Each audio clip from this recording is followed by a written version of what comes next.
আজ অন্তত বলেই দেব, এই নীল খামটা ওর হাতে না দিলে আজ রাতে আমার ঘুম হবে না। কতক্ষণ ধরে ওখানে মূর্তির মতো দাঁড়িয়ে থাকবে?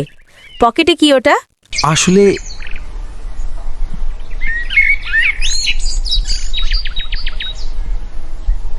এটা তোমার জন্য। অনেক দিন ধরে বলতে চেয়েছিলাম, কিন্তু কথাগুলো গুছিয়ে বলতে পারি না বলে লিখে এনেছি। বাহ, এই যুগেও কেউ চিঠি লেখে? দেখি তো কি লিখেছ। তোমার হাসিতে নাকি শ্রাবণ নামে, আর তোমার চোখে আকাশ হারায়। উফ, এত কাব্যি কোথায় শিখলে? লজ্জায় পশুনন পশম, তুমি চাইলে আমি এটা ছিঁড়ে ফেলে দিতে পারি। ছিঁড়ে ফেলবে মানে?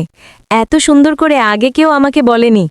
আচ্ছা নীল, আমি যদি বলি তোমার এই নীল খামটা আমার জীবনের সেরা গিফট? সত্যি? সত্যি।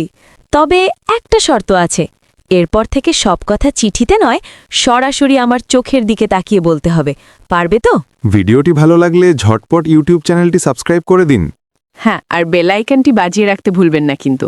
আর যদি ফেসবুক থেকে দেখে থাকেন তবে আমাদের পেজটি ফলো করে সাথেই থাকুন।